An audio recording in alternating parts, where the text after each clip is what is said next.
Right now, your financial life might be built like a wobbling stack of blocks.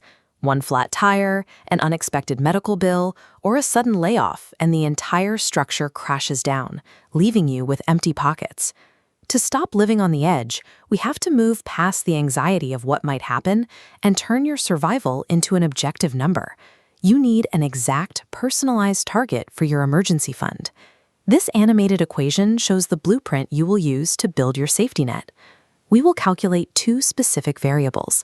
First is your survival cost, the bare minimum required to keep your life running.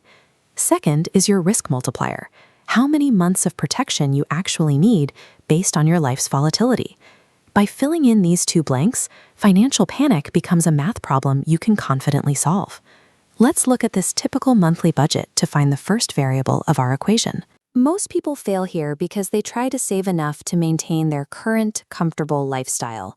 If you include dining out and streaming subscriptions, your target gets mathematically impossible to reach. We have to cut the fluff. We only care about absolute necessities: rent, basic groceries, utilities, and insurance. These are the strict minimums required to keep a roof over your head and the lights on. Add these required items up, and we hit a clean $2,500. This is your survival floor. Stripping away lifestyle choices allows you to turn a massive mountain of standard expenses into a tight, achievable target. Let's test this logic with a new set of expenses. Which of these items belong in your survival floor, and which get cut? Spotify and the gym are out.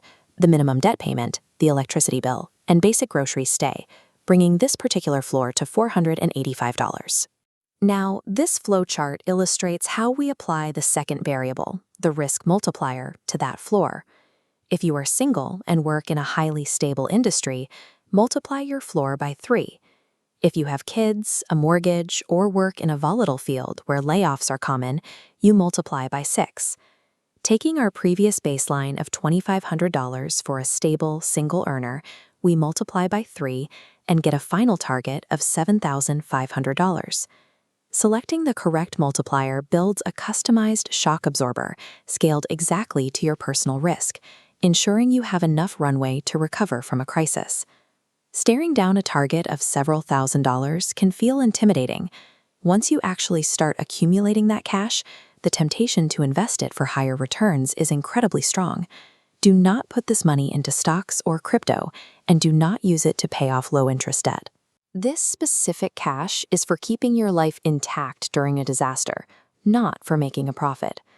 Instead, lock it inside a high-yield savings account. Leaving it in a traditional bank paying 0.01% means inflation is quietly eating your purchasing power.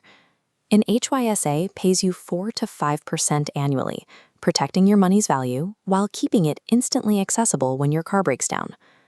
This checklist summarizes your complete action plan. Audit expenses down to bare survival. Calculate your personal risk multiplier. Protect the funds in an HYSA. And pause all other investing until that vault is completely full. Do you currently have your exact 3-month survival number saved up?